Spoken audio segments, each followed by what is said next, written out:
life, every day, late at night, not okay. All I want, and I pray, all I need are some better days.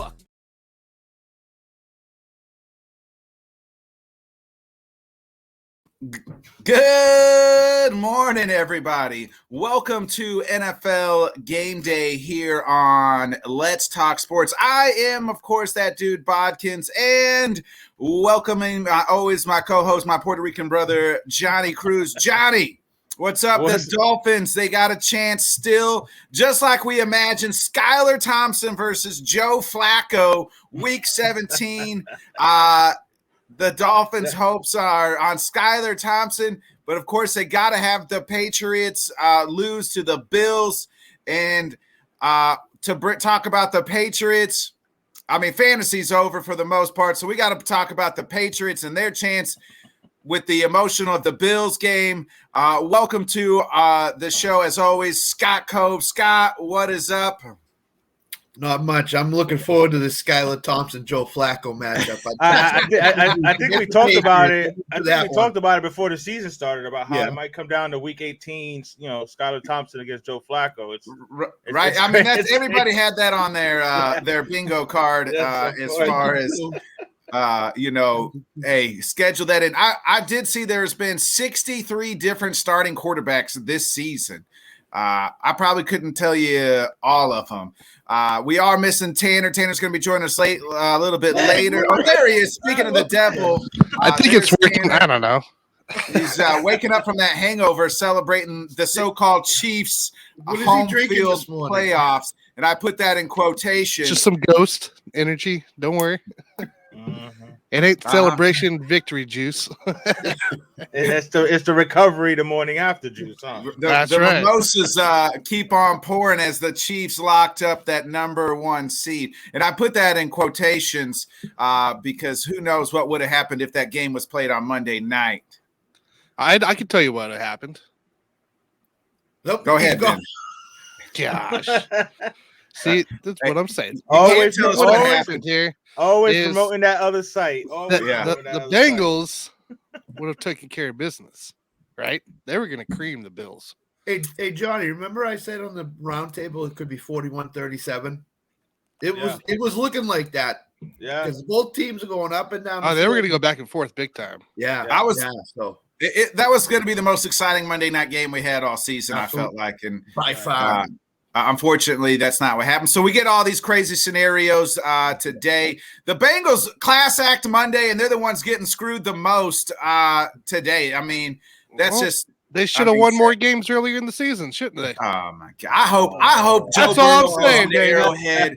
I hope with the Chiefs aren't the NFL. This is why I can't. The NFL is the NFL. It's not the Chiefs that are the NFL. Get out. The Chiefs lost to the Bills and the Bengals. Yeah, well, we beat everybody else but the Colts. So we took care of business. The Bengals lost some bad games early on. I hope Joe Burrow goes into Arrowhead and gives it to you one more time. I don't with that talk. Look, I actually want to play the Bengals again, just for the fact that I just want to see us try to win this one. And if we lose 4 times to the damn Bengals, like I don't even know what to say. Like it's awful. You can call Joe Burrow daddy is what you can do if they lose 4 times to the Bengals. I don't know about that. Scott, let's get into your matchup. The Patriots Bills. I hate to tell you, I think the Patriots are just going to get blown out today. I think you see Hamlin, on the scoreboard, right? Like he'll make some announcement that, and then that team just absolutely goes out and just, Debo's the Patriots. I think Friday when he resumed the whole team and talked to them, and team's reaction, they got up, they cheered, they were exchanging I love yous to each other. I think the Bills are going to play the best game they've played this year today because of the impact that the improvement and the breathing tube coming out and all that stuff had. That place is going to be so emotional, so jacked up. Belichick, I agree with Paul last night. You don't underestimate Belichick on the roundtable last night, but he's never coached in this situation before. And the Bills are going to be totally jacked up to get that number 2 seed and run the table straight through the Super Bowl. So the emotion of the day for the Bills. And if he gets on the Jumbotron and says to the fans, thank you and stuff like that, it's going to jack up that place even more. So the wait till even if they don't come out and just boat roast them, hey, the video holder, hey, hold that till about fourth quarter.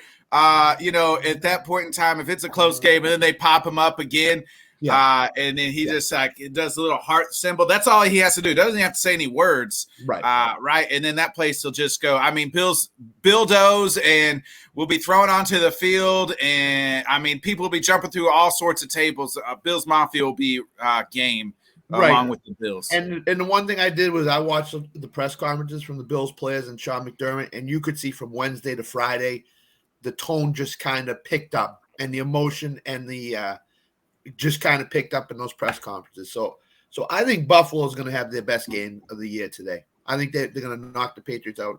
I think the Dolphins are getting in. I think the Dolphins are beating the Jets today. So. Well, yeah, I was going to say we got to win our game. So yeah, I'm not trying to get ahead of myself. But we actually talked about it last. Hater Tanner. Are you gonna pull the Titans?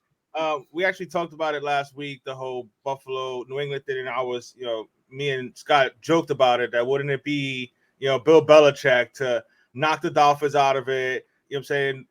Upset the Bills. And, basically just, give it to the NFL and everybody that was hating on him and show that he can, he can do it without Brady. Then, of course, Monday night happens. So then you wonder, are they going to be affected, in a negative way to where they won't even want to play? And like Paul mentioned last night, we still don't really know until they actually get on the field and start playing how they're going to feel emotionally. Yeah. But I think, like Scott said, the fact that he's progressed so well, and he was able to communicate with them, like all that positive energy. That stadium is going to be shaking.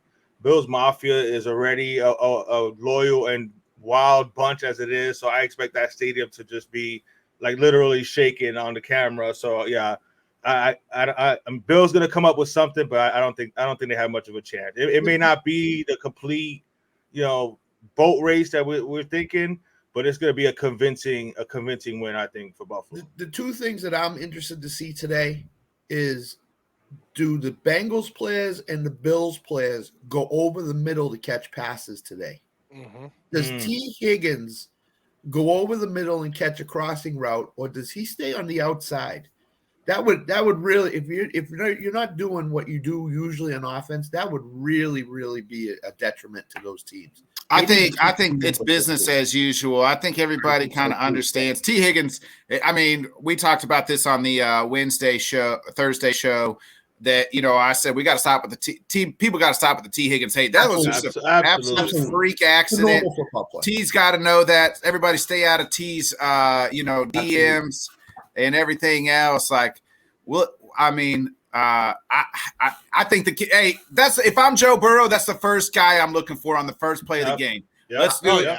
Crossing route to T. Higgins. I'm gonna throw it to him. He's gonna catch it, and let's go. Like, give him, that feeling, and business as usual. Yeah, it's okay. It's okay to play again. You know what I mean? Absolutely. Yeah. What I think Higgins and Boyd, because Boyd has a close relationship with Hamlin from years past. I think Boyd's going to score a touchdown today, and I think they're going to get T. Higgins off really early today because of what happened Monday night. So, Tufalo says, "Let's go Pats." Let's go Pats. Let's go Jets. None of those things are happening. Maybe the Jets. And speaking of the Jets, we'll go ahead. We'll just add our guy in here to continue to talk. Welcome to the program, Italy Jet. Since we're already talking Jets, we might as well bring in Jets. Italy Jet. I mean, this is what you wanted, right? Joe Flacco versus Skylar Thompson. Joe Flacco knocking out the Dolphins here, Week 17, just like everybody had it written. I don't know what game you're watching, but I mean, what are you going to do? I mean, we're out of the playoff contention, I mean, I think this is just one of those things for Flacco is he's going to retire, right? He's going to retire last game. It hopefully throws a lot instead of the running game now, I'm thinking, because if you can just give it to Wilson, then we'll have a chance. Because our O-line, we're injured a lot on the O-line position. So the Dolphins shouldn't have a problem getting rushed to them. But, I mean, Flacco, he's, 38, 37. He can only stay in the pocket, so see what happens. that's the thing that actually worries me is the fact that it's Joe Flacco with his experience. Like I was actually hoping Zach would play, or even Right. I don't Right. never want injury or anybody, but maybe an injured Mike White. But Joe Flacco with his experience, his ability to throw the ball, even at 37, 38 years old, he still has a good arm. He can read the blitz. So, he threw for like 350 yards against us last year and almost beat us. So I'm actually worried about Joe Flacco. And yes, the offensive line is beat up. I mean, the offensive line is beat up, but we have not been able to get pressure with just our front four. Like we have to blitz to get pressure. So if we have to blitz and he finds that open Garrett Wilson or Elijah Moore, you're saying there's a possibility for some big plays. So hopefully hopefully we don't allow that. The defense, like I mentioned yesterday and all week, our defense plays completely different at home. They're giving up almost 30 points on the road. At home it's like 17. So hopefully our defense shows up, because it's gonna take a lot for our offense to score some points. So our defense needs to show up and possibly score if they can. And not only that, like, we're a good road team and we're not a good home team as well. So that makes a lot of sense too, which is really interesting because like our owner, I don't know if you saw that, Johnny, but our owner is like evidently livid because Rich Cimini broke it that he's livid from the last game. And he said if the Jets don't win today, like I feel like I'm scared. I'm scared for the offseason. I feel like something we just talked about this. You think Woody's gonna blow? You think Woody will blow it up? I don't. I mean, you never know with him. Johnny talked about this last night. Him and Steven Ross are peas in a pod, moronic owners that do this type of crazy nonsense, and is a big part of why both of our franchises have been garbage for the last 15, 20 years. Nick, I'll give you another report I saw this morning. If the Dolphins don't win today, Mike McDaniel's on the hot seat to get fired. That's crazy, bro. Ridiculous. That's crazy. There's no way, right? That can't happen. I saw a report of that too, that he's that everyone's job is not safe. That's what I heard. Right. Dolphins. So I'm hoping that's just media. That's just media. Oh, I know BS that. or whatever. But with our owners, you never know. Oh, you never know, bro. They love to clean a house so quickly. Right. Landez is saying he's got the Jets at 3.5 all day. I think it's going to be a low-scoring game. Both these coaches should be safe. Both owners. I agree. Both of these teams have been absolute dog shit for the last decade and a half. They finally have some breathing life. I could see the only way I could see McDaniels losing the job is if they do the Sean Payton, Tom Brady combo that they wanted to do 2-3 years ago. Well, we don't even have a first round pick to trade to them because he lost this one, the owner. Well, either do the Broncos. And then we traded the other one for Chubb. That's what I'm saying. Neither do the Broncos, but the Broncos are trying to figure out how to get him. Broncos trying to give up everything. Sean Payton don't even like to. Tom Brady ain't doing that. Tom Brady. What were you saying, Scott? Sean Payton in Denver is so far down the road right now. I think Sean Payton's going to Denver because both Denver and New Orleans agree on the compensation package that should take place for Payton. So he's going to Denver if he goes any place. Why would he choose Denver over another destination? Because if you look within the division, Denver obviously has potential, but you still have to deal with the Chiefs every year. Yes. So why would Sean Payton want to have to deal with Andy Reid and Patrick Mahomes? As he feels as long as he has a viable quarterback, he'll compete. Right. Like he would jump all over. Well, he's stuck with Wilson. Yeah. Right. Yeah, he probably feels. Does he still bring in Breeze though? Yeah. Does he still bring in Breeze for his quarterback coach though? I don't know. Oh, he could. Yeah. I mean, he's been saying that. Yeah. I don't know. I think that Peyton's going to Denver. I think Landez says Walmart has everything. The first round pick. Cortland Sutton and Jerry Jeudy would be on their way out. Behind the Pop-Tarts. The exact reason Peyton wants to go to Denver is because of Sutton, Jeudy, Dulcich, Javonte Williams. He sees Sutton and Jeudy will be on their way out. They could. Yeah, that's what I heard too. Yeah. But I think he would talk to the ownership, and I think they would say, "What do you want?" And he would say, "I want Jeudy, Sutton, and Dulcich and Javonte on this team long term." And the owner would be like, "Done." Yeah. So, damn, that's crazy, man. But it's interesting. But as far as back to the Jets and Dolphins, like I don't see the Sean Payton thing going. Like I said, hopefully our owners don't do do what they've done as far as their history. Hopefully, Yeah. they actually let our Facts. coaches develop their system and their cultures and give them more than a couple 2 years in your case, 1 year in our case. So I mean, again, they are epic collapses. I ain't gonna front. Losing 5 and 6 in a row when you were 8 and 3, that sucks. Well, but again, Johnny, you got to be concerned, man. Like when you don't have your star guy at quarterback, we all know this league's hard. Right. Well, your star guy is the backup of the backup of the backup. So right, but it's hard. He's a first-time head coach implementing a brand new offense, and yes, they've played well, but it still takes time. That's why they talked a couple weeks ago about they're still having communication problems. So I mean, it's a deep, complicated offense. So give it some time to actually grow together. We got a lot of young talent. Like I've tried to tell Dolphin fans, it wasn't all about this season only. Yes, they went all in as far as the Bradley Chubb trade, but they got themselves a nice 3-year window because Tyreek Hill ain't going nowhere. Bradley Chubb ain't going nowhere. Waddle ain't going nowhere. You know what I'm saying? So Armstead is signed for a couple more years. So it's for the next 3 or 4 years. It wasn't only 2022. So like I said, it was a big while the collapse sucks. Yes, and it sucks that it fell the way it did. But again, he's a first-year coach. He made some mistakes. We've had a ton of injuries, including our quarterback.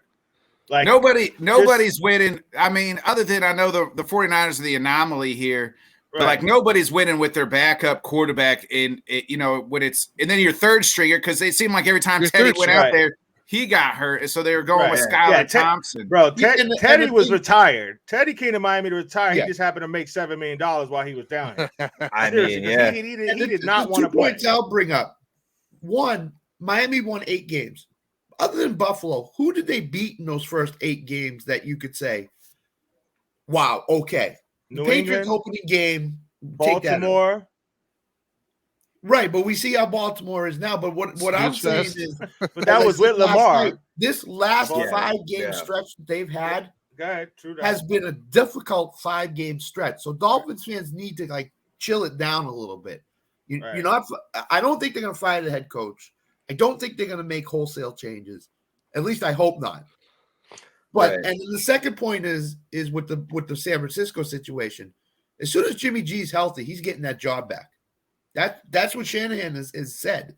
As soon as Jimmy G is healthy, if they're still in the playoffs, he's going to be the starting quarterback, and Purdy's going back to the bench.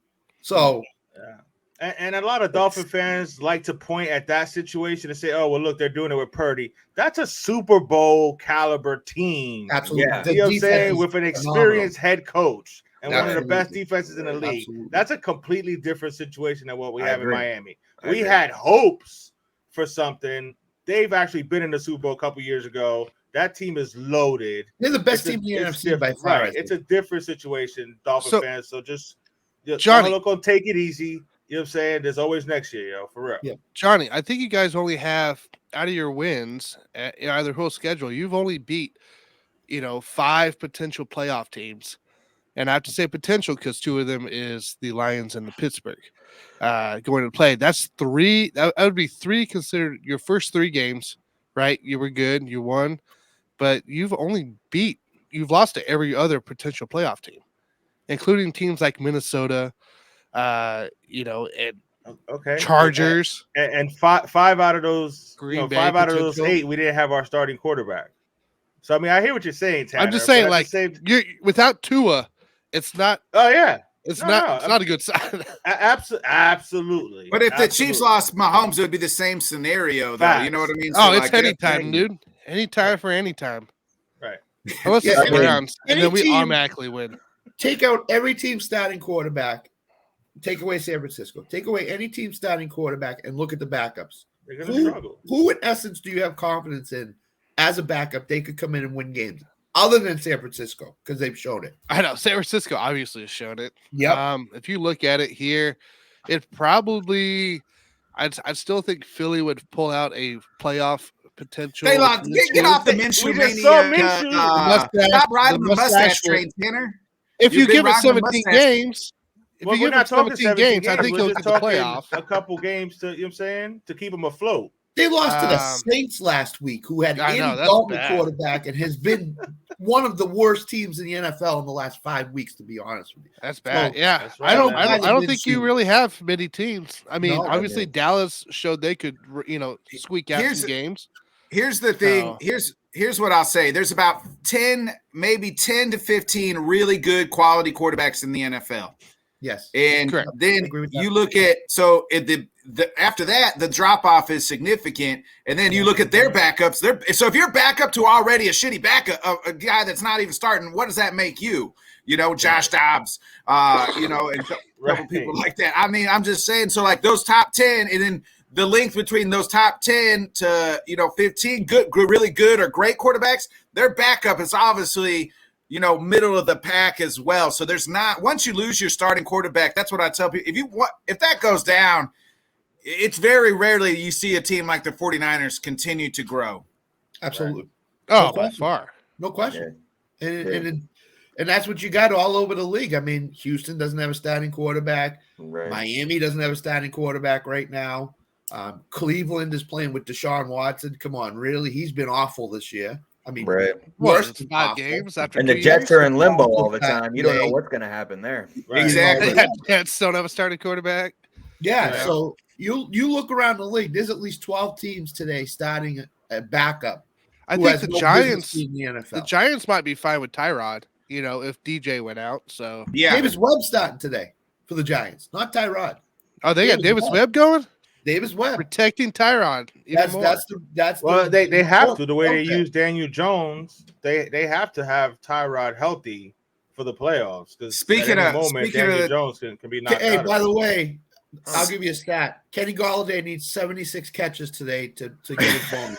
Let's go, baby. I think he can get it. Speaking of the Who's got Giants, his Landon fantasy? says 16 and 6 Giants plus 16 and a half. This bet has to be a setup. Scott, you're a gambler. You taking the Giants at plus 16 and a half with whoever the hell you just named their quarterback is? No Davis Webb, no Saquon Barkley, no starting wide receivers. No. Jalen's back though, right?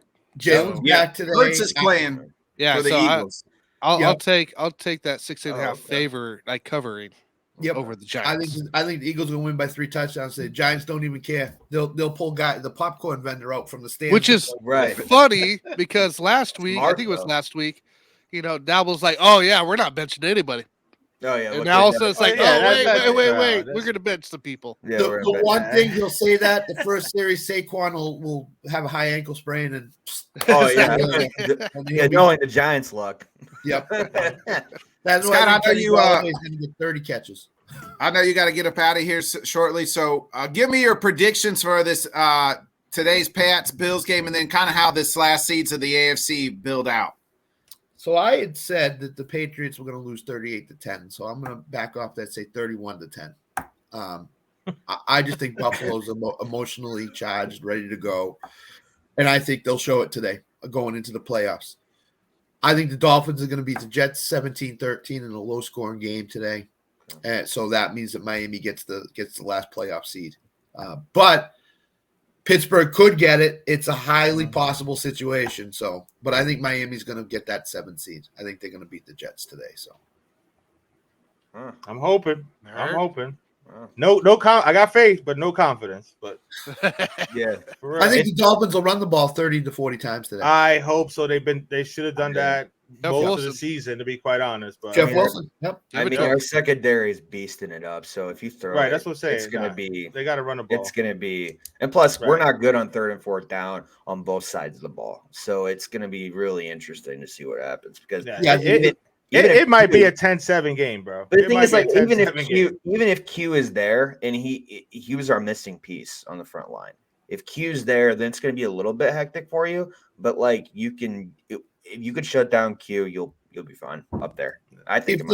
If they throw, it's got to be screen passes to Tyreek and Waddle. It can't Yeah, be little crossings Yes. right across the middle. Yeah. Simple throws, bootleg him. He can move around. Yeah, but I mean, he can bootleg. He's got some mobility, bootleg. He can run for a couple first downs. Like, Yeah. don't have him throw the ball more than 20 times, and that's a lot. You know what I'm saying? Well, Have him I mean, throw I it get to the Jets 17, for like 18 35 times. So Right. Well, that's the thing. Joe Flacco's probably going to want to sling it because this Yeah. might be his last game. Right. We'll He might see go what all happens, out. He man. might ball out. Who knows? Yeah. Hey, Scott, go ahead. We appreciate you coming on, and let everybody know where we can catch you next time. Also, one more thing before I tell you. Lions 31-24 against the Packers tonight. Oh! Get out of here. Mic drop. I Mic drop, thought we were Scott. friends. There you go. I knew that was You can coming. find me here in the morning on AFC East Roundtable, which will probably be taking a little bit of a break, I would think, to get ready for the off season. And I don't know if Johnny wants to break it now, but I'll be somewhere tomorrow night on a show. And then starting next week, Dan has told me I have a fantasy football show on Monday and the Scott Cope show on Tuesday. So Do you need a 3-time or 3 champ this year come on your show?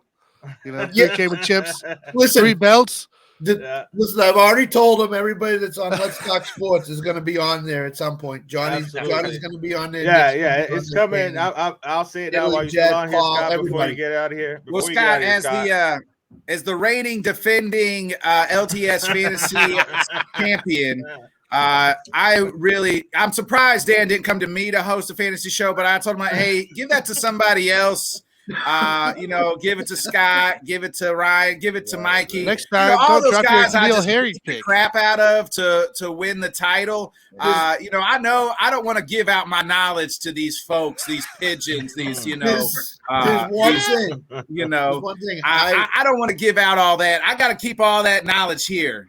I came to the community late, so you didn't have a chance to play me in that league. But yeah, Scott, starting tomorrow night. Yeah, the Johnny Cruz show will be 8 p.m. on Monday nights. I'll be interviewing people and talking all sports, all teams. But it's gonna be a lot of fun. It premieres tomorrow night, 8 p.m. on Let's Talk Sports. The Johnny Cruz show, and Scott Cole will be my very first guest. So, but I'm gonna have it's gonna be a community thing, and there'll be some other guests as well. So it starts Mickey, tomorrow. He told us off camera last night that he has some special questions set up for you when you come on. So you better be prepared. Oh yeah, yeah. Oh, I'm gonna have some. Yeah, I'm gonna have some interesting stuff to ask guys and stuff. Yeah, people are gonna know some stuff about you unless you're gonna lie. It's 8 p.m. Eastern, right? The line's here. There you go. All right, man. Have a good one, Scott. You too. Take care, guys. Scott. Bye-bye. And one guy that's gonna like what Scott just said about the Lions winning is our next guest, Bo at Football Talk, big Seattle guy. He is the Lions' second biggest fan of the day. Gotta be on board for the Lions. But I'm sorry, Bo, you guys are gonna be getting sent home, even if you beat the Rams, the third string Rams today, because we ain't losing to the lowly Lions at home, baby. Man, I don't know about that. It's a new era, Nick. The Lions The aren't new gonna year, lay brand down new with year. you guys at all. I mean, it's funny. I've been watching people. They were complaining about how because now it's the night game, right? That it somehow is a disadvantage for the Seahawks because if the Hawks win, the Lions don't have anything to play for. They are out of their minds because they absolutely want to send Green Bay home with nothing. right? Yeah, Right? if it was Whether they're going to the playoffs or not, they have all the incentive to keep a division rival out. Yeah, 100%. Aztec, Aguilar, Lions getting. Do you guys not see Goff's road home splits around here? Is somebody just out here trolling me this morning? This is 2023, you guys. Come on, stop with the trolling. I don't know. I think you're catching an L at Lambeau. That would be something. We've talked about that. You've said a couple of times where I don't see that happening, but I agree with Bo. The Lions are going to have everything to play for, even if they don't have a chance to make the playoffs. It's just a statement game. It's something for the team to build on. You know that coach doesn't care what the game is for. He's going to be hyped up. He's going to have that team ready to go. So, right. You know what I'm saying? So they're not quite full of eating kneecaps. So I think they want some Hall of Fame kneecaps. So they coming after Aaron Rodgers. 0-4 in cold weather situations, Goff is. So that's going to be a big thing to put over his shoulder as well. He's already put together what he did with this Lions season already this year has been tremendous. Expect going from the Rams to the Lions, and we all expect him just to lay down. So, this is just another game for him to take that next step, take that next level, show, hey, I can lead this help lead this franchise in this direction they're going. So, Right. Well, and besides, the Lions want that winning season too. I mean, they haven't had one of those since 2017. So Yeah. I feel like they have everything to play for on their end, regardless of what happens in our game. yeah, correct. But what would it mean to if the Rams did upset Seattle? How devastated would the 12 fans be, or what does that look like if the Rams just Baker Mayfield sticks it to the Seattle one time here? So I mean, it would be disappointing for sure, but this season is viewed as a success no matter how it goes down, right? I mean, at this point in the year, they're a 500 team. Obviously, it'd be great to get have a winning season. But, at the same time, the Rams have a lot to play for, too, because they got a lot of guys that are on one-year deals, things that are coming to a close that, Baker. especially Baker, right? Yeah. He wants some good tape out there because since he's been there, it's either been they squeaked out a win, then they lost badly, then they absolutely destroyed, hanging 51, and then turned around and lost last week. Right. So, I mean, he's had some inconsistent play that he probably wants to have. Well, that's Baker Mayfield for you. No, for sure, right? But he's still trying for a starting job somewhere in the league, and so he's going to want to put some good tape out. There's some other position players that their contracts are up, so they're going to come out. They're not laying down either. They're going to come out to play because they get to play spoiler also. Yeah, they do. Yeah. Division foe, go home. Absolutely. And nobody want to have someone hang a banner on them, right? So True that. That's True true, man. You never know with these division games. Like, again, that's why I'm worried about the Dolphins, Jets, Rams, Seahawks. You never know. But overall, like you mentioned, you got to be happy with the success of the team coming into this season. I mean, people were saying first or second pick overall for the Seahawks. Yeah. Geno it's still the kind of rejuvenated. True. Geno kind of rejuvenated his career here. What do you think? Do you think the Seahawks are going to try and keep him, for another couple of years, or are they drafting their quarterback of the future, or both? So that's really interesting because Geno obviously has played out of his mind this year, but he only has the 1 year of tape. Right. On the same end, he's really familiar with the playbook, right? He's been here in the system for 3 years, and he may not be able to get as much in free agency as he would have in other years because there's 23 quarterbacks hitting free agency this year, and he's not the highest level of them coming out, right? Because you have guys like Lamar, which, I mean, granted, he's probably not really, but on the books he is. You have Brady, you have Garoppolo, you have Baker. I mean, you have guys, right? And so I don't know that he's going to be able to command top dollar that he would have in a season where there's not a lot of free agents hitting the market. And you also got to keep in mind that the draft class at the quarterback level is, there's 10 of them. Right? Now, they're all kind of projects outside of, Bryce. But, if you have DJ Stroud, I think Stroud is a most of those guys. I like Stroud. I like both. I like both. Yeah. Stroud's good. Yeah, Stroud's good. But beyond they're going to the have rest of them need work.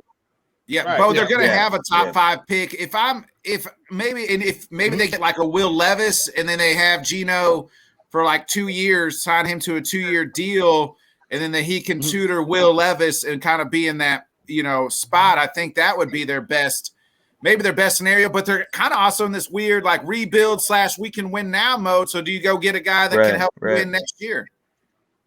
Well, I mean, that's tough to say, especially if you end up with a guy like Derek Carr actually getting cut, right? Because although he's under contract, they may just dump him to avoid that $44 million hit.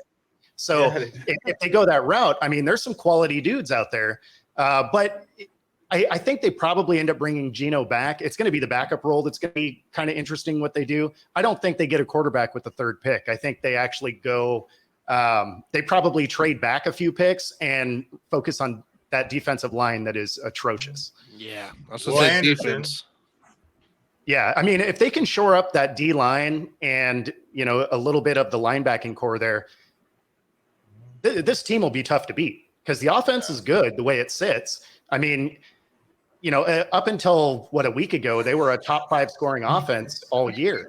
So if you got a defense that's decent, Scott. or can at least attempt to stop the run. Scott wants to know if you think Russ played like shit all year to give his thank you for Seattle for all the years, and then next year he's gonna put on the back to old Russ.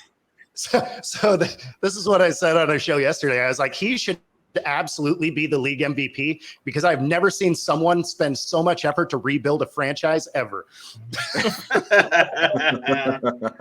Was that a handshake deal with him and Pete? Hey, Pete goes to Russ. Hey, we're gonna trade you as long as you play like shit and give us a top 5 pick. Russ says, "Get me out of here. I'll go make that bank. Thanks for the time and effort. I'll make sure it happens. Plays like shit. They get top 5 pick. It's a back end deal." Well, I mean, if that's how it goes down, Schneider wins GM of the year, hands down, right? True. You get the first year quarterback or first year head coach fired on top of giving Seattle the top 3 pick. Yep. Right.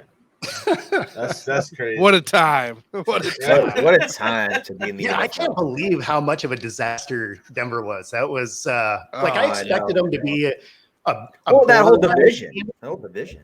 Well, yeah, the whole division was, but like they were such a disappointment. I didn't think we were going to be the juggernaut that media kept saying they were going to be. They're a quarterback away for the Super Bowl. Like I guess they forgot that their offensive line was terrible, but I didn't. That's why think they they're were bringing gonna be Russ so in. bad. Yeah, Yeah. Seattle was horrible too.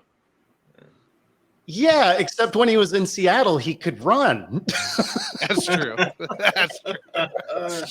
Yeah, no, it's True that. it was interesting to see how bad they were. I was thinking they were a 7th seed type team going into the year, and Yeah. for them to be Yeah.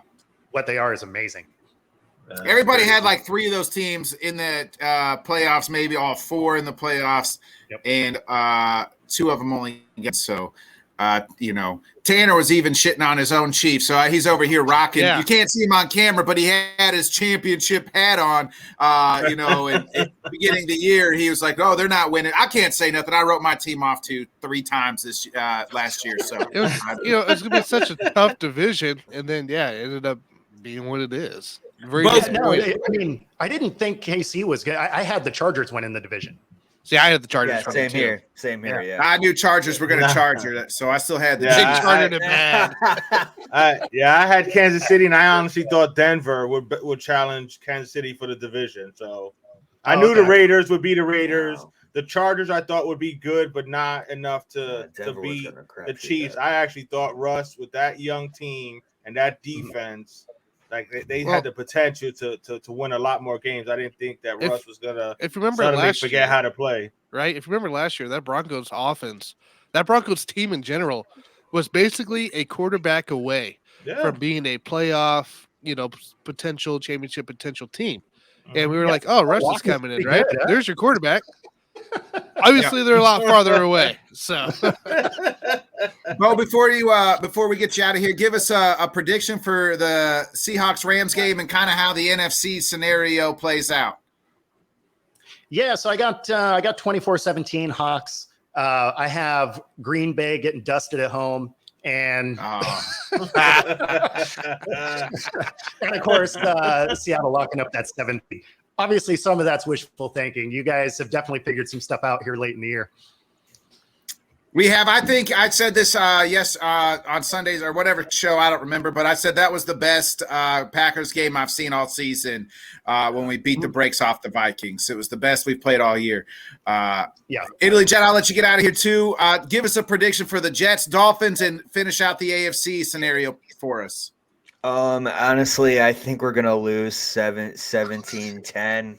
Just saying. I think in the AFCs, I think if the Dolphins do win, I think they do get it, but it's just gonna be really hard. Today's gonna be a really interesting day with everything. So we'll see what happens, man.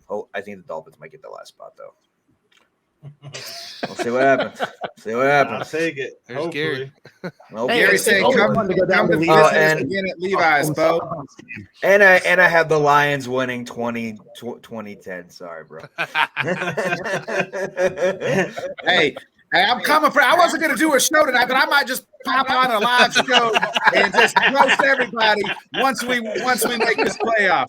There's that post game show with Johnny and Rob. Yeah, Yeah, me and Rob Johnny, Sunday night Invoices post game tonight. I'm gonna hop Absolutely. on You're right always afterwards. welcome. I'm just saying, Always keep that welcome. same To the energy win. when it, Hey, you should. He should. I'm just saying, keep that same energy when they lose. Exactly. I will. I do. I keep the same energy, Bo. I'm Oh, yeah. 100 all the time, baby. Yeah, he's on something. I don't know what he's on, but he's on something. Aaron Yeah, Rodgers let is them sticking one know. play. Let I'll tell you everyone what know where they can scares find me. you, bro. Go ahead, Scott. Go ahead. About the Packers game real quick is that there's new reports Aaron Rodgers has a new girlfriend. It's the owner of the Bucks. Every time he gets a girlfriend or a wife or fiance, he absolutely starts shit. sucking. He needs to just concentrate on football. When he's a single guy Can you and just blame him? concentrates on football, he plays great. But when Can he you gets a blame him? girlfriend, I want to spend my off season early too. you know, Goodness.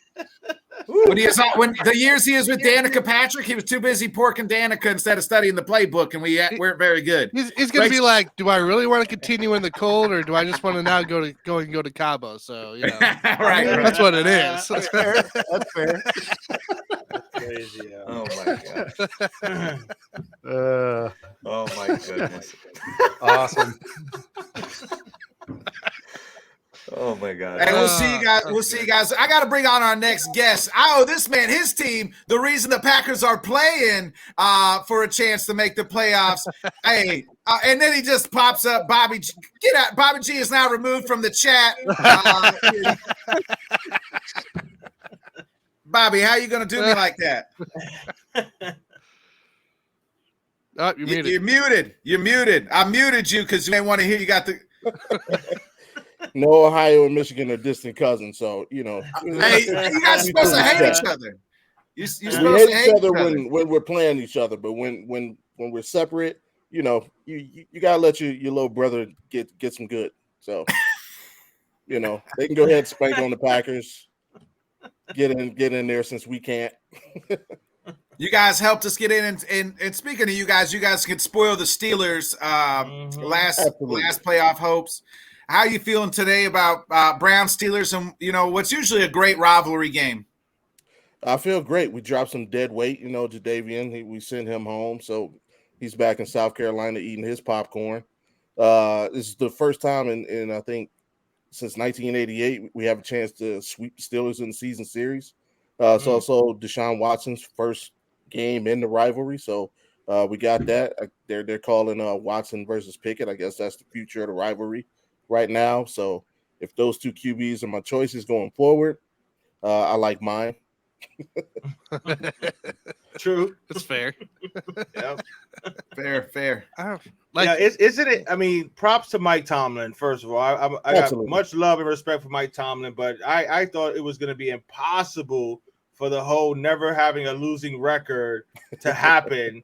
All of a sudden, he's 8-8, not only with a chance to have a winning record, but possibly making a playoff spot. Yeah. Shout out to Mike Tomlin. So I'm rooting for your Browns just to try to give Miami any possibility to get up in the playoffs. But it should be an interesting matchup, man. It's gonna be fun.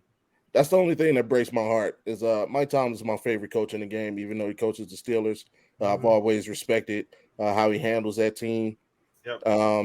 And for a stat of that magnitude to be held down by a black head coach, like that means something. So I wish we were not playing them today because I think that streak is going to come to an end. This is kind of one of those games where even if we lose, like because of that fact, I You really win, can't. right? You still won. So, right. The Steelers have only played one game where they're eliminated under Mike Tomlin, where they've been eliminated from the playoffs. So that just goes to show you what he's done the last 20 years almost. Right. I mean, if he's got to be at no worse top 10 coach all time, at worst, and depending on who you talk to. Yeah. I don't know. That should be universal, man. Again, never have a losing. And some of the teams, including like this year's team, you wouldn't expect that. Last year's team, even with Ben, everybody knows Ben was on the decline. It was the year before season. Right? Yeah. I mean, when Big Ben was hurt all year, and they were using Mason Rudolph. He's never going to get the true props and respect that he should get, unfortunately. You know what I'm saying? Just to be real. It's because a lot of people are there's no trying to say finish, that one know? title he won was because of Bill. You know what I'm saying? Like, there's always something, man. But again, to have a streak like that where you've never had a losing season, even if it does come to an end, the fact that he brought that team back from what people were, one of the worst teams midway through to actually competing for a playoff spot, even if they go 8 and 9. Right. You know what I'm saying? Because technically, if you didn't add that 17th game, he still would have a losing season because he would have wound up 8 and 8. Exactly. So, I mean, you got to give him his considering props, the fact man. that he led the transition. Remember, before Tomlin, basically since the 70s, Pittsburgh's a hardcore running team. Yeah, and he kind of led that transition and turned them into a passing team with Killer Bees. Yeah, and true. Like he got hated on when they first did it.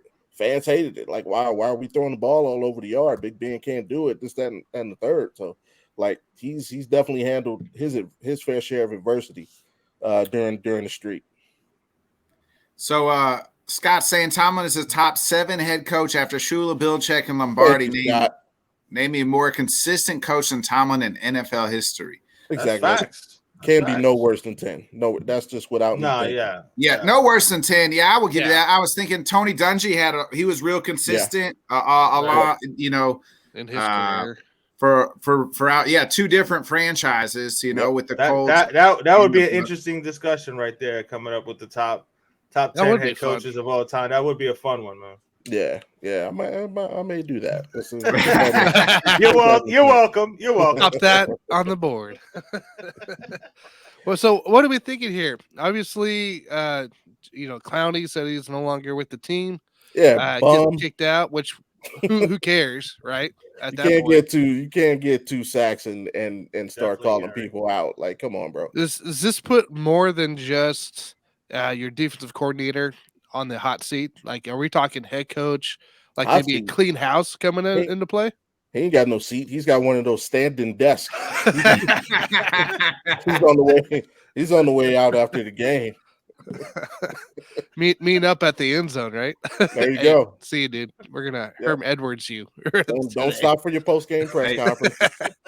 So are we looking at possibly like almost a full change there for the coaching staff coming in the off season? No, probably just special teams and defense. That's it. Everybody else is safe through the first half of next season. First half, I like it. First half. I like it. If we start the first half of next season out, I'm gonna go super high. If we start out like 4-4 and we're averaging 17, 20 points a game, there's gonna be some changes made. Heads are gonna roll. Like, we got to come out of the gate definitely over 500 in the first 8, and we definitely got it. The offense has to look like something. I think they will, man. We got to be high 20s. I mean, if he can have that type of offense with Baker Mayfield, you know what I'm saying? Once you know what I'm saying, once Deshaun has that playbook down pat, right, and once he's got his legs completely, up underneath him, because he hasn't played it forever. Right. You know what I'm saying? And you can already see the progression. You know what I'm saying? He's gonna hit this offseason hard. You know what I'm saying? So Cleveland's gonna be a scary team in my opinion next year. Hopefully my owner has the same mindset and just get rid of the defensive coordinator, get rid of the special teams coach, leave the head coach alone. You know what I'm saying? Let him get his own guy instead of forcing him to keep, you know what I'm saying, the Josh Boyer from last season. And hopefully the Dolphins, you know what I'm saying, can stay some kind of consistency, man, for real. Hey, sorry, that's still in my head. You know my owner be stressing me out, man, for real. Alan wants to know: would you take a guy like Ryan Day in Cleveland as a defensive coordinator or a head coach? Heck no, man. Head coach, I would say no, right? Like, I mean, you don't want. Nah. That guy, he's got his own. Have you seen Ohio State's defense? That might there. Like, our weakness is in the run game, which is difficult enough, but the good thing is teams can run for 300 yards on you, and you can still hold that team under 20 potentially. Yeah. Ryan Day gives up too many passing yards. Like, God, they got gassed against Georgia. Like, and Michigan, who's a running team, gassed them for like 300 yards. No, thank you. Pass. Bobby, I Okay. do want to credit Myles Garrett for what he said this week about Jadeveon Clowney. He said, "Hey, we don't want hostages. We want volunteers. See you later." Absolutely. Yeah. That's exactly what you want out of the leader of your football team. Yeah. He's and Myles Garrett really isn't. He's a vocal guy, but he's not a vocal leader. But what he has shown is he's got pride. So if somebody says something that's out of character, he'll say something, and him saying that was perfect. Because whether Clowney meant to or not, he did take a shot at Myles, and it also shows a lot of fans have been questioning whether the team supports Stefanski. That statement kind of shows he's still behind his head coach. Yeah. That's And true. like I say, you don't get to put up two sacks in a whole season and come out and talk. No, bro, shut up. Like nobody's like no, and that's the sentiment in Cleveland. Like no, like usually somebody come out and says something like that, everybody's in an uproar. Or I told you so. This that like nobody is messing with this. You had the same coordinator last year. Yeah. Same defense last year. You had 9 sacks and you had nothing to say.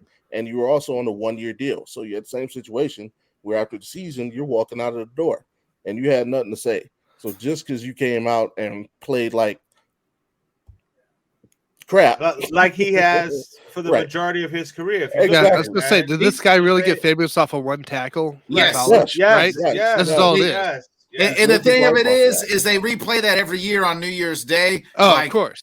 10 years ago, Jadeveon Clowney made this Right. hit, and then the teams watch him And, like, and still he's got made it. $100 million He's free agent. since then. Yeah, They let's go, who? He's the NFL version of Al Bundy. right. And That's it's seven touchdown game. Oh man, that's great.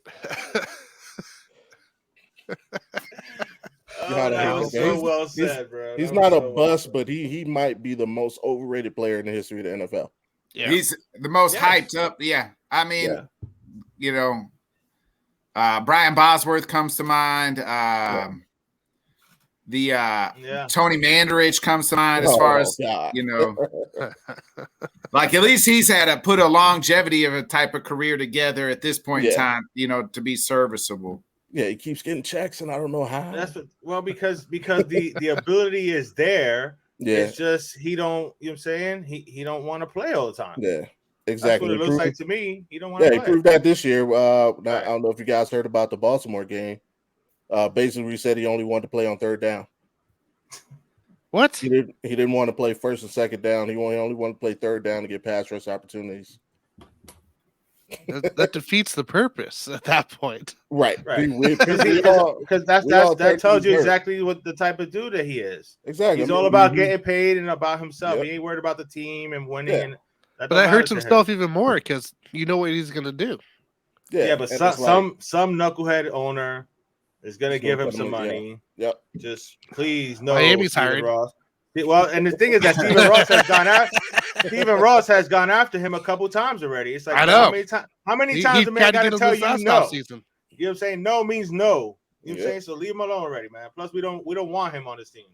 Exactly. You know what they say? You point the finger at somebody, you got 3 pointing back at you. So you talked all that stuff. You know, especially the ownership being a good old boys club. You know, all his dirt is going to come out during his free agency trek. So good luck getting that check, man. True that. So Scott says they just showed a clip of Josh Allen coming to the stadium. Pretty heartwarming. So Yeah, I'll nice. find it here. I was gonna For- say, quick shout out to that. I can get a chance to. First, shout out to you guys for show on the telethon the other night. Good job on that. Awesome. Definitely prayers to the Hammond family and to Peyton Hillis and his family. I don't know if you guys heard Yes. about that. Yes, saw that. absolutely. Yep, shout out to that. Yeah. And on a brighter note, I'm going to say to non-football related, the other night, me and the fam went out to a NBA G League game. Nice. The Ignite, they play here in Vegas. Me and the fam went out and we sat courtside. Nice. I'm going to say, if for anybody out there, if you have a G League team in your city and you don't have the $10,000 to sit courtside at an NBA game, go sit courtside at an NBA G League game. Those tickets are ranging anywhere from like $80 to $100.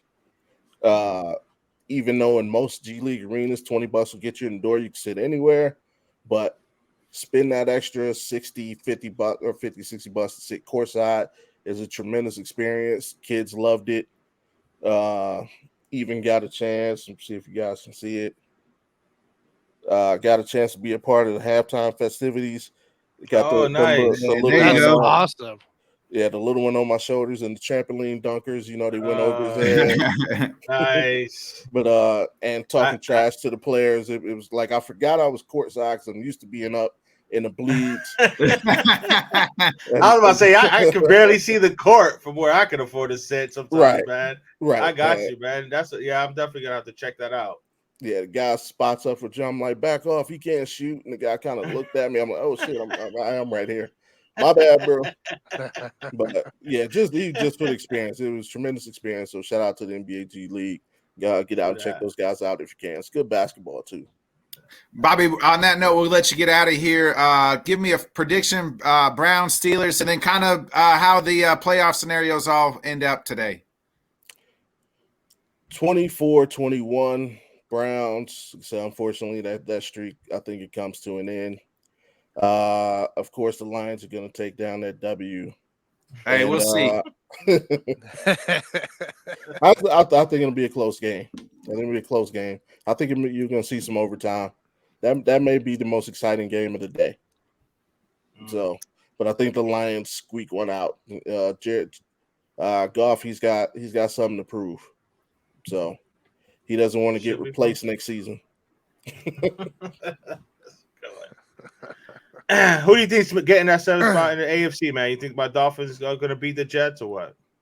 That's tough. It's sad that you got to you know what I'm saying? It's sad that we really got to think if about it was it, Tua, I'd say yes. Yes, course, 100%. yeah. That's Right. the issue. Yeah. That's That's the issue. That is the issue.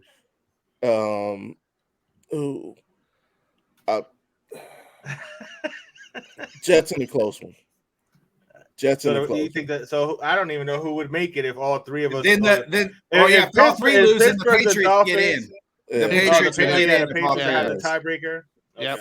Flacco with that experience. Flacco's That's got what that I'm worried about, experience, bro. and he can be dangerous as he proved against us earlier in the season. Yeah. Yeah, that's a tough one. But I got the Jets in the close one. Say 23-20. All right, Bobby, what do you got coming out? We can catch you on next time. Oh, well, we're going to have the top 10 coaches in the NFL history. Now we got Fan University. We got a new episode coming this Friday. Of course, if you're on social media, or you can catch the Fan University podcast wherever you get your podcast. And if you want to chat at me on social media, BG_FanU podcast on Instagram, Twitter, what's that other thing? Facebook. All that stuff. Wherever you're on social media, BG_FanU podcast. I appreciate it, Bobby G. Have a blessed day, Awesome, brother. man. Thanks, That's Bobby. right, Day, bro. Thanks a lot, Hey, dude. Hey, good afternoon, guys. Hey, All right, bro. hey, thanks for the Browns win last week, but I hope they lose this week since you're on the Lions bandwagon now. Hey, you know what? It's like 50 Cent said. It's like when I'm right, I'm right, and when I'm wrong, I could have been right, so I'm still right because I could have been wrong. So, take that with you. Love it. Hey, we got a fantasy question coming in. This guy's obviously playing for his championship game here. Yeah, I got week 2 as well. Do I start Kenneth Walker, Pollard, Aaron Jones, Christian Watson, Jefferson, Devontae, full PPR? Please start a wide receiver and a flex this week. It's week 2 of my championship need, and I need to win it all this year. First of all, you got a stacked team. I don't know if you can really go wrong with any of those. Of course, Jefferson, right? Yeah. I think the Vikings still have something to play for. They do. They're playing for seeding. They try to get that number 2 seed. So I think Jefferson, and I'd probably go Kenneth Walker. I think they're going to feed Walker all day. Pollard's coming off his injury yet. I wouldn't trust that. Aaron Jones would be the next one for me, just for the fact that Rodgers loves Aaron Jones and that Lions defense likes to give up to running backs a lot. So for me, if I was starting in this lineup here, I would honestly go Jefferson and Walker. Scott's did chime in here. I think they're playing the Bears, who their game should be a blowout. Oh, wait. No, Justin Fields? Yeah, no Fields. So you still got to Viking starters might not play all Jefferson. all game. You can't bench Jefferson. You know, he's too much upside there. Yeah. So and he said Scott is saying play Ken Walker and Christian Watson. Yeah. See, I would do. I don't know. I just don't feel you can bench a guy like Jefferson. Well, Scott's saying in the other comment that the Viking starters might not play all game. Yeah, even if that's the case, I said, there's a reason why they're not going to play all game. It's because Justin Jefferson's going to score 3 touchdowns in the first half. In the first half, yeah, exactly. Hey, that's what happens when Jair's not on him, baby. And that's 20 points. I hope you're wrong, Alan, man. I hope you're wrong, but I'm Steelers worried get about the it, 7th man. seed. He thinks the Pats have no shot. The Jets defense can't shut down Miami, and he likes and I like Cleveland, but not today. So Hey, watch your mouth, Alan. We'll go ahead and we'll bring in our next guest, Josh D. Josh, what's up, my man? Hey, man, what's going on, y'all? How y'all feeling? Long time no talk to you. How you been? I mean, I'm doing all right, man. You know, I'll say this before y'all even ask me Ravens questions. Baltimore had Baltimore had one win this weekend, and I'll take it if we lose today. Right? I ain't mad. You know, I ain't mad. How y'all feeling? Yeah, good. How are you feeling? Ravens Bengals big matchup. And then if you guys win, it's some weird freaking coin flip thing. I don't even know. Are you picking heads or tails even? High school Texas situation. Right. You know? Right. But, hey, can we get Billy Bob Thornton out there and from Friday Night Lights, the movie? Hey, do the whole coin flip and all. They need at this point. They need to find the real life Booby. At this point, you want to win? Put Booby in. Yes, sir. You know the deal. I mean, the spot is pretty much secured for us. So we got some of our starters out. JK, I know JK's not playing. No JK, no Andrews, no Lamar, no Huntley, no Dobbins. I'm fine with no Huntley. I'm sure I would be too. It's a Pro Bowl alternate. Oh, stop it! That throw last week was so atrocious, man. It's like either you was trying to win the game or you was trying to give the game away. And I thought for sure, I knew that with his arm that he couldn't throw past 20 yards. So I knew that was a dud. But I'm actually looking forward to seeing what Anthony Brown could do. I know he put up about 3,000 yards at Boston College and over at Oregon. So I mean, the dude can sling the rock. I mean, he's had high touchdowns around the 27 to 30 range, about 7 to 10 interceptions in his college career. So I mean, the guy got heart. So I mean, just gotta see what the Bengals put out there, what they're willing to do. I know they're livid and mad because of the game canceling last week. Shout out to Damar Hamlin making a great recovery. I would say, even non-football related, just him fighting for his life. If anybody going through any struggle, trial, I know it's just like the first week of the new year, but just seeing how he's fighting, you can continue to fight on to do what you want to do. Yeah. But yeah, man, it's AFC. It's still an AFC North rival game. Still looking forward to seeing the guys play, whoever is out there, and hopefully we can beat the Bengals today. I would love for us to beat the Bengals, of course. I just don't like them, man. Me either. Oh, yeah. What are your thoughts on this whole Lamar with the contracts? You think they give him his money? They franchise tag him, or have they proven that they can win with other people and they may go a different direction altogether? So let's put that out there now. They haven't proved a dang on thing that they can win without money.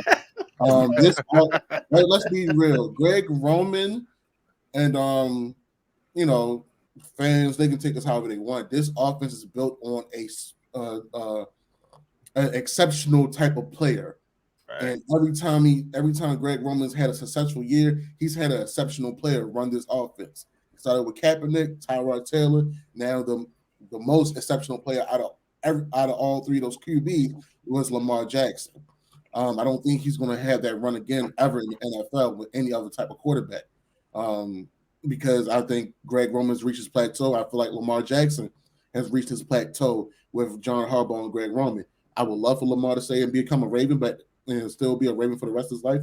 But at the end of the day, for a business and for a player that wants a Super Bowl ring, I think I will be taking my time somewhere else. You had to literally let go John Harbaugh and Greg Roman in order for Lamar Jackson to stay. So I feel like they probably franchise tag him and see what team is willing to give us some picks for him. So a sign and trade essentially for that. Yeah. I see that. I think there's guys that would be wanting to come out, go after him, of course. So of course there are. Yeah, of course there are. So who would you be looking to be the starting quarterback for the Ravens next year if it's not Lamar? I don't know.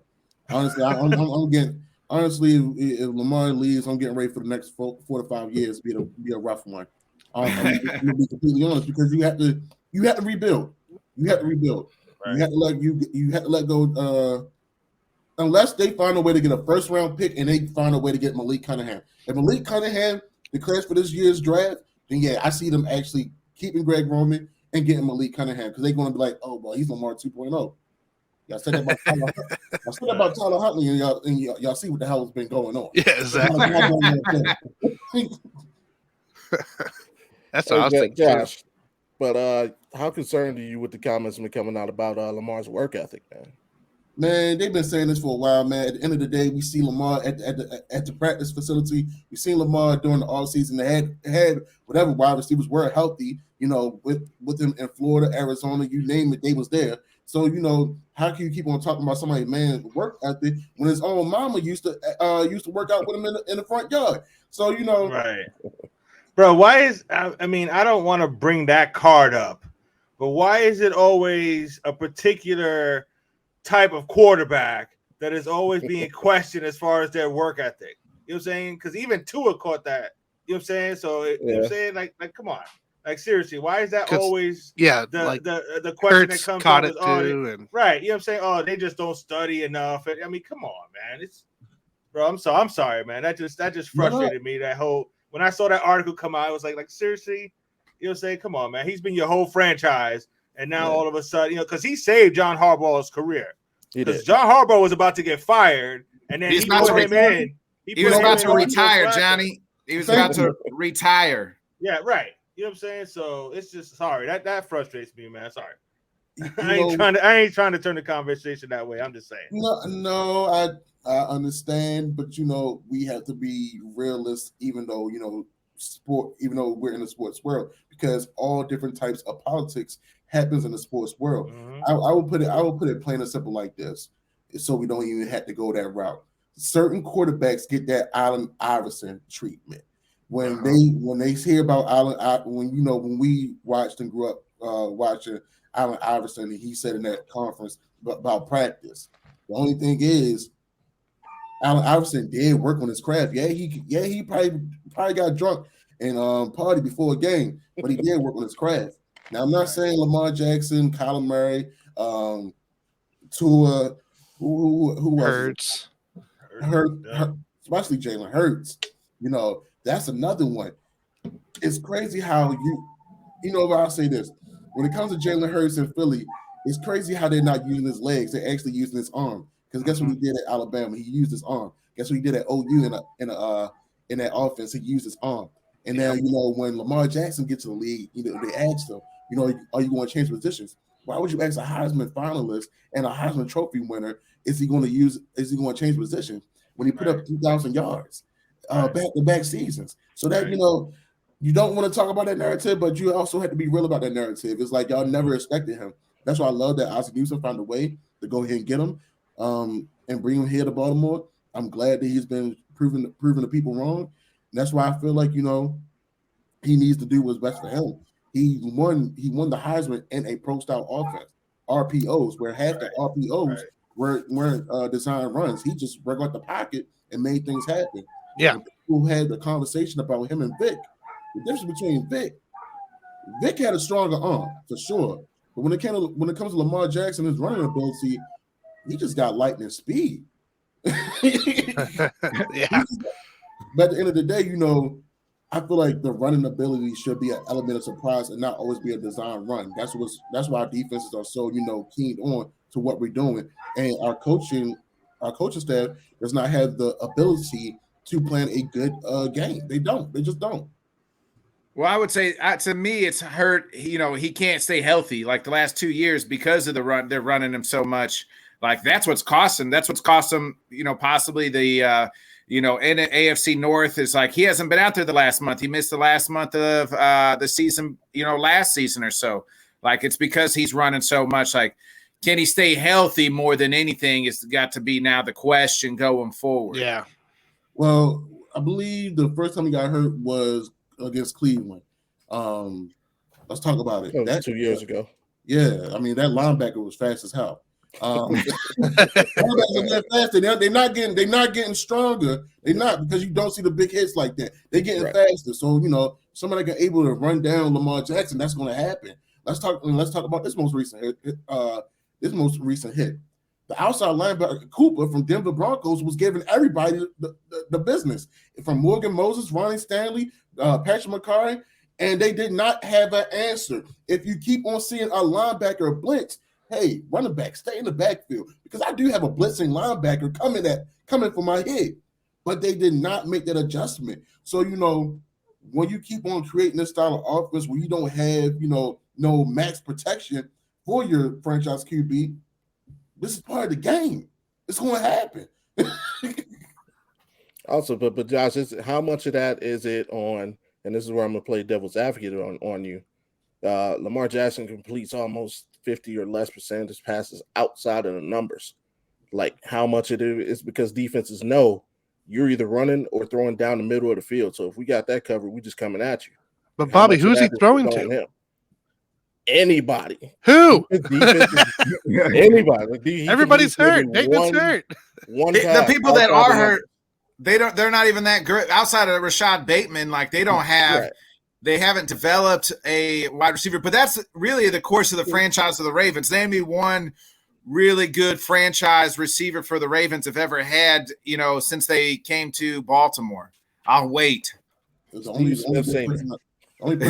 and that was past his prime. You know what I mean? I want to say the only good person I could probably name that actually we drafted was maybe Torrey Smith. He ran the best linebacker. Yeah. Maybe Quadri Ishmael before I really started playing football. But that's it. That's it, right? Like they have never developed or really drafted a franchise wide receiver, even free agent wise. They haven't went out and got like this ever stud wide receiver. Steve Smith Sr., what Bobby said, but that was kind of way past his prime. Even so, they just don't have it. They just never have. Yeah, it comes down to the penny pinching. I don't know what the issue is. I mean, we didn't have some of the good prime receivers like Anquan Bolden, Derek Mason, Steve Smith Sr. for example. But in Lamar Jackson's tenure of being the starting QB, he hasn't had that. Now, with DeAndre Hopkins making the conversation about being playing for a team and wanting to block and all that, who knows what can happen in the offseason? Maybe. That sounds like I know that sounds like music to Greg Roman's ears to have a DeAndre Hopkins with some of the best hands and also willing to block. Hey, you can't beat that. So you never know. They reversed the trade of Hollywood Brown. Yeah, right. How crazy would that be for that division to have a guy like D-Hop and Lamar connection? You have Watson, Cooper, and then you go to Cincy and you got the Chase Burrow. And then what's going on right now in Pittsburgh? Pickett and George Pickens. Yeah, Pickens is going to be a Pickens player, is coming man. up. Yeah, how crazy would that be to have that kind of offense? That kind of connection on each team, having everybody one main guy. That would be insane and make it so competitive. It's about time. It would be about that time, though. Right? It would be. You don't wait till someone's on their last year their rookie contract and now really start adding weapons like the whole trade away Hollywood and pick up a center, that mind boggled me to the point where it hurt. That one really hurt my heart. I mean, granted, Linderbaum is playing Pro Bowl. He's stellar, playing great. but at the end of the day, it's like, yo, you traded away his best weapon for a fat boy. Now, granted, I played football, I played O-line, I played fullback, I played a little defensive end. But if I knew if you're going to give away one of my weapons and pick me up, I'm like, I'm not signing this contract. Who's my guy? Who the guy I'm protecting to, throwing to? I mean, I'm just talking. I mean, even with the Steelers game, like I said it in our live episodes. When I played football for here in Baltimore, my school is pretty much in the top 10 in the country. They're St. Francis Academy. They played against Modern Day. They played against Bryce Young. They played against Jonte Cook. That just declared. I forgot where he committed to down there in Texas. But there was a playoff game that we played, and the middle linebacker was the running back, and I was fullback. My running backs they behind me. They get 200-something yards plus, and I told my quarterback, I told my coach, if you're gonna run the ball, leave the middle linebacker to me. It's my job to put him on his behind all damn night. And I promise you, my running back's going to have a clean hole. I feel like Patrick Ricard did not take that responsibility with T.J. Watt last weekend. Like, yo, you're a fullback. You get paid money. I mean, even though you got some of the best passing routes on this offense, you need to be blocking the hell out of T.J. Watt and making sure he's on the ground whatsoever. And he didn't do that for me. Like, if y'all knew y'all was going to utilize the run game all night, you should have made that your mission. I don't care how agile he is. Whether you got to hold him, hit him after the play, whatever. It's a Ravens-Steelers game. Play like a Raven. Yeah, exactly. Josh, before we get you out of here, give me a prediction today's game and kind of how this playoff seed ends up here in the AFC. I mean, I'm gonna go ahead and be a little biased. I'm gonna say the Ravens win. I feel like Anthony Brown's going to actually show up, throw the deep ball. I feel like the wide receivers may get some separation. And Isaiah Likely has a great game because Mark Andrews is out. I see it going possibly 21. The Ravens winning 24-21. We still have that 6th seed. Who do we need to win? We need the Chargers to beat the Broncos in order for us to possibly get that home. You guys would be the 5th. You guys would be the 5th seed, and then the coin flip happens. Who gets what? Between you and Cincy. Yeah. So I mean, if we can do our job, Chargers can beat the Denver Broncos because the Denver Broncos are a struggling team with Russell Wilson. Nothing against him. It's just he's in a new organization. Is not a healthy situation. It's okay to say they suck, bro. It's all good. It's all good. It's all good. I don't want to hurt no feelings out here, man. The Ravens, we got some toxicity going on too, man. We shouldn't even be in the position that we in, man. We shouldn't even be in the playoffs with this type of team right now. I'm being completely honest as well, man. But I definitely see us getting the 5th seed. I got the Chargers beating the Broncos, and looking forward to that coin toss. All right. And where can we catch you at next time?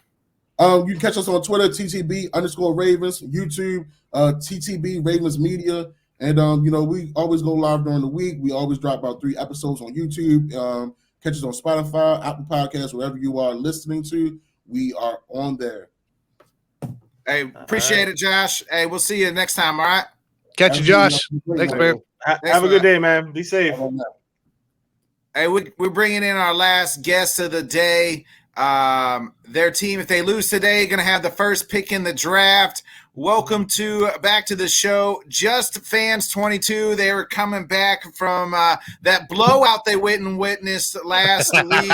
We were talking to them in the car on their carpool karaoke trip. And I was just thinking when the Texans were getting their asses beat last week, I said, man, it's got to be tough being Carlos and Rios right now. How drunk are they got to be losing, watching 42-0 or whatever that score was? Rios, you want to answer that one? Yeah, no. Rios was drinking because I know Carlos was driving. So Rios, how was the wallet book after buying $10 beers? Man, I took a second mortgage. Second mortgage on the house, Rios? Yeah. Yeah, no, man, it was terrible. I know, like Johnny and I last week and Rios, we were all like thinking it was gonna be a kind of like a close game or whatever. No, they got Absolutely derailed. they got derailed, man, and and rightfully so. Rightfully so. Our Texans got whooped. So at the end of the day, I was okay with it because we needed that. They were in a little bit of a hot streak going on, and then I think they got humbled up, and that's fine. I feel like that's what they needed. You got to secure that pick. You got to secure that pick. I know it sucks to say that out loud, but at the end of the day, man, if it's going to help out your team, it's going to help out your team. So it's okay to do that. I'm hoping we do that today too. Rios is expecting a tie today again against the Colts. Like we yeah. And this might be a game they can win, right? The Colts absolutely stink. There's reports that Lovey's kind of pushing, like him and McNair are meeting. Everything could have possibly one and done. Lovey saying, kind of, hey, give me another year with actual, Lovey, come to Miami and be the DC. Come to Miami and be the defensive coordinator, Lovey. Come on, what's Lovey. your guys' thoughts on the Lovey Smith here? Oh, he gone. He gone. Yeah, he's gone. We think he's gone. We think he's gone. Really. I mean, obviously, there's all speculation going on. He's staying. He's leaving. Whatever.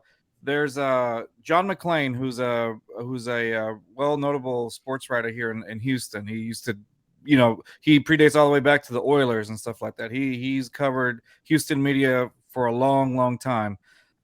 He was talking about, like, his tweet today was very, whoever comes in as the new head coach, like what are the things that he has that are going to happen or whatever, right? So if you're already like in that mindset, most likely that's what we're going to do. And even like Lovie Smith is kind of trending right now too. I'm looking at that. So let me tell you what John McClain said. He said new Texans coach should have the first overall pick and 11 draft choices, including the Browns' first pick.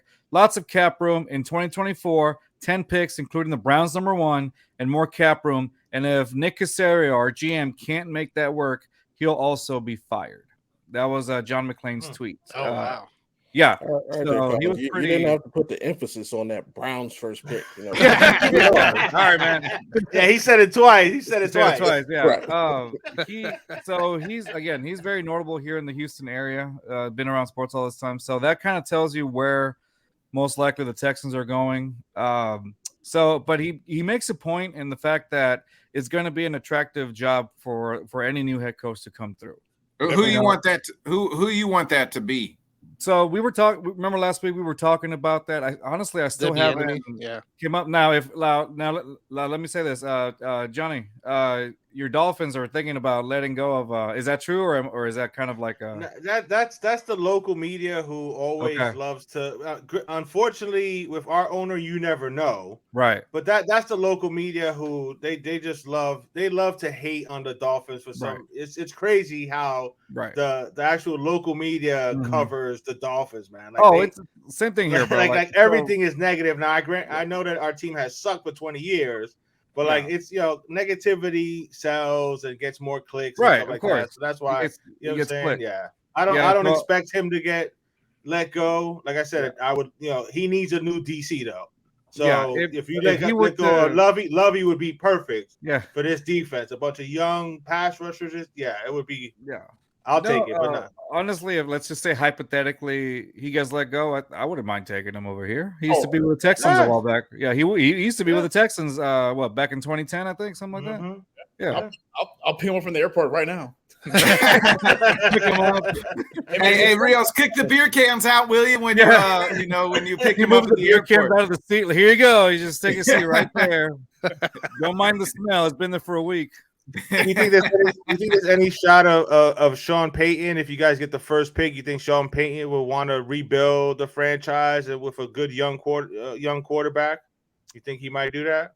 I know he wants to. You know what I'm saying? There's no state tax. You know what I'm saying? It's a little closer to the West Coast because that's apparently what he's looking for. A young quarterback or a good quarterback, a young team. All those draft picks, like you mentioned.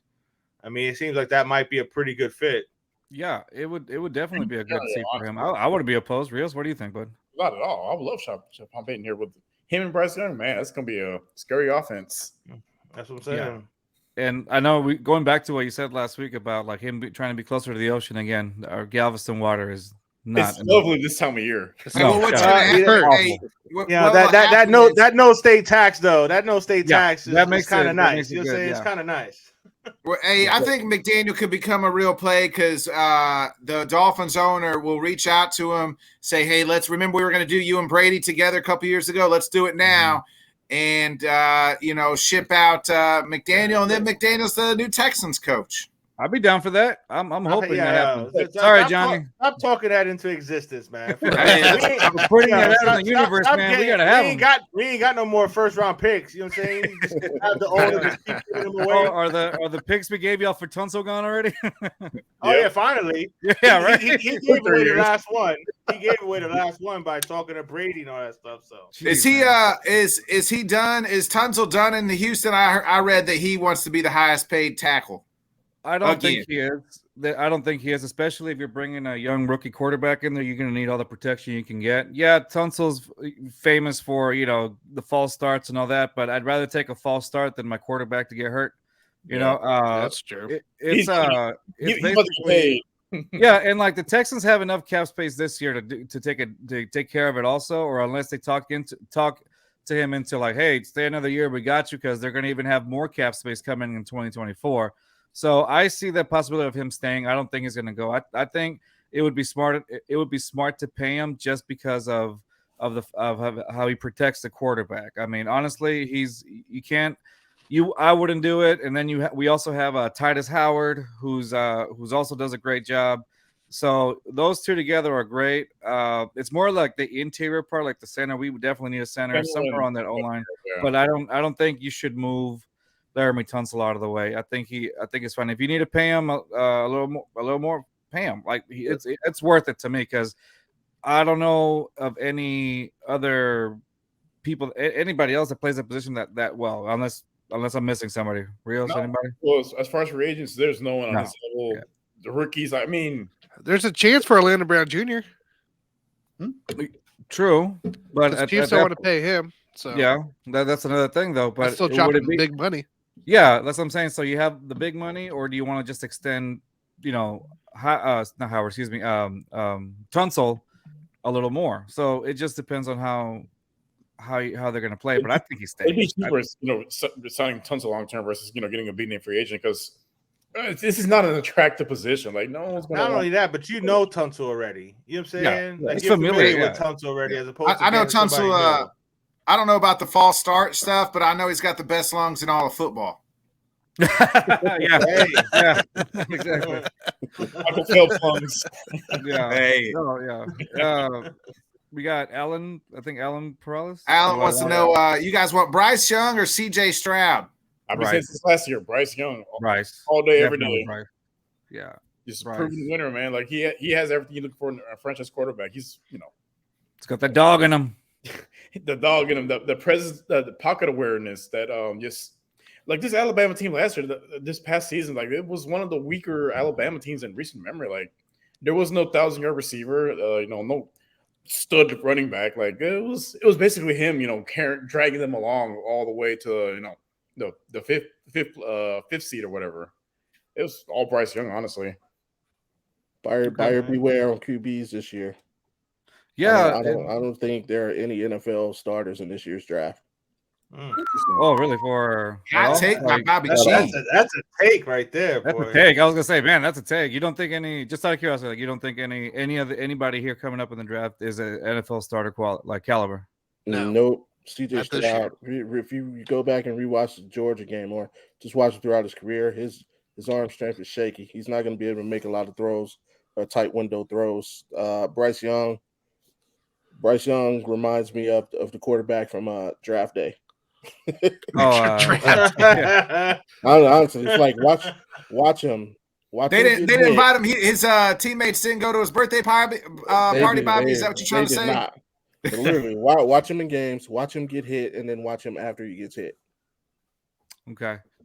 So I'm assuming, do you think the size also takes a issue? Is there an issue with the size too, like in the NFL? Do you think that's one of the things that's been the biggest concern for Bryce coming in? Why not? Nah, because if you look at guys in the league, a good offensive coordinator can scheme around that. Drew Brees made his whole career, even though I don't think Tua's going to pan out. Tua right now, you see a good coordinator is doing for him with his size. Baker, when he had his good year. So, like Russell, there's just QBs. If you got a good offensive coordinator, they can work around your size and they can play to your abilities. It's just his ability. I just don't think these guys are gonna play well in the NFL. Like anybody coming up, okay.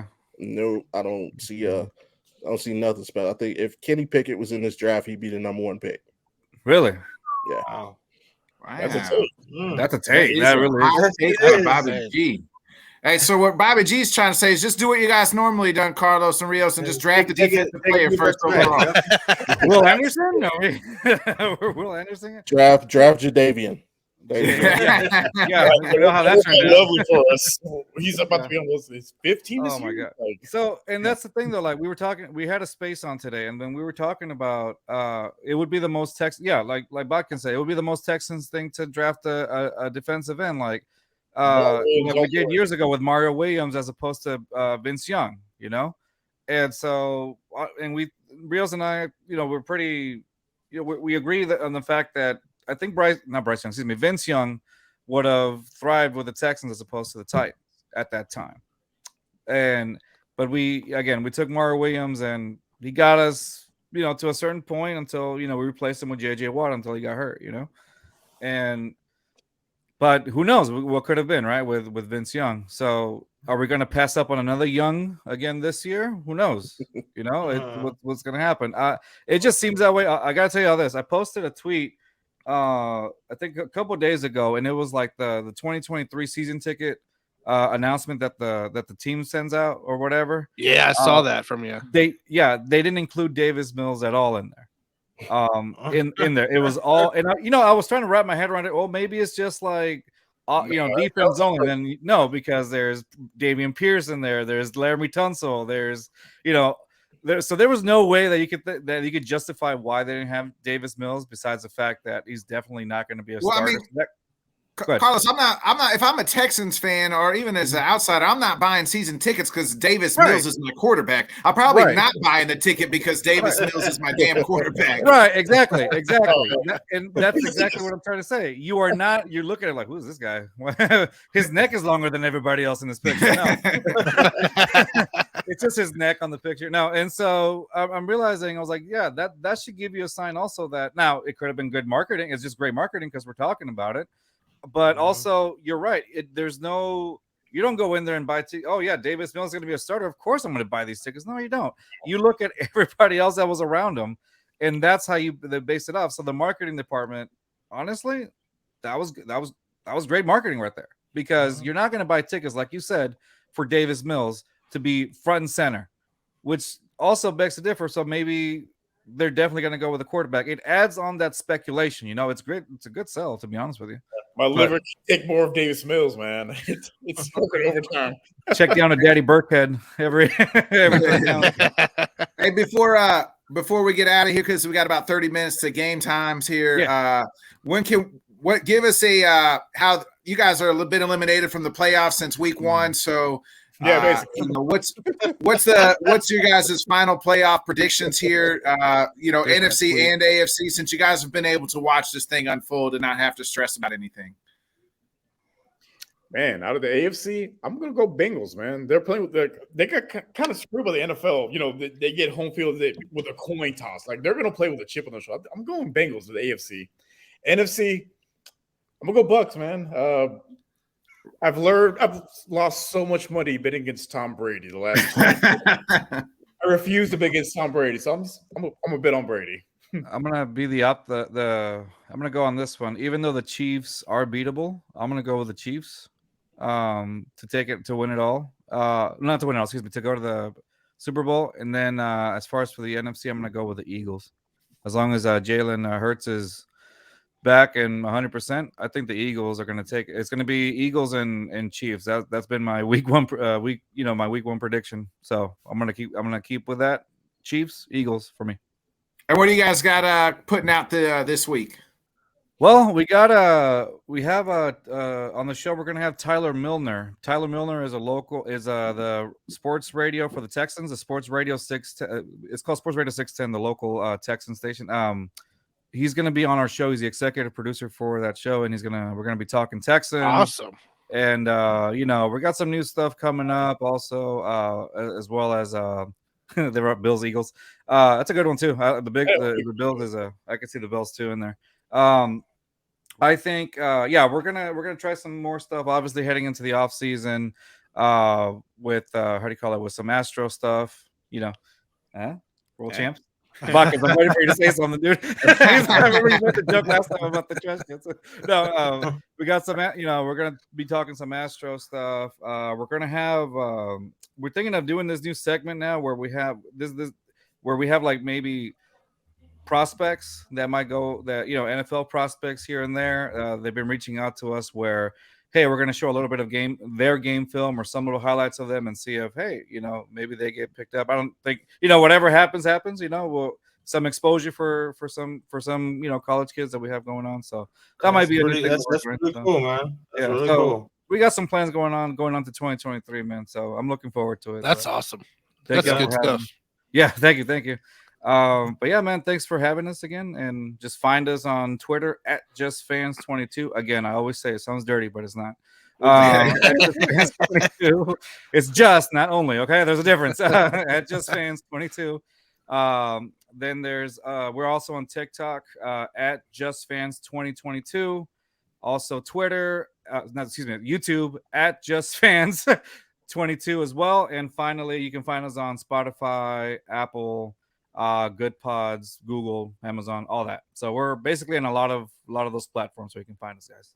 Awesome. Cool. And we dance on TikTok too. TikTok too, yeah. Hey, we appreciate y'all coming on and joining us these last few weeks. So no problem, man. Yeah, definitely. We'll catch you guys. Number one pick in the draft. We'll talk about it as soon as when the draft gets closer. Oh yeah, for sure. We'll be down to hang. But thank you guys for having us. It's been a good ride. Yeah, definitely. Country, let's ride. All right, awesome. Thanks, Carlos. Thanks, Rios. No problem. Take care. Tanner, before we get out of here, you got any last imparting shots on the final week of the season?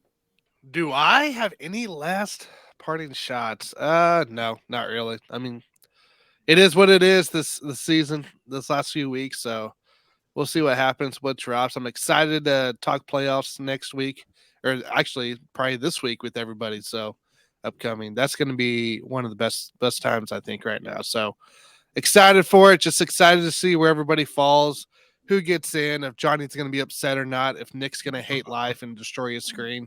One of the three will happen. So we'll see what happens as this day goes on. But just ready for it to figure out and see see what goes down. So, John, you got any last and final thoughts before we get out of here for the day?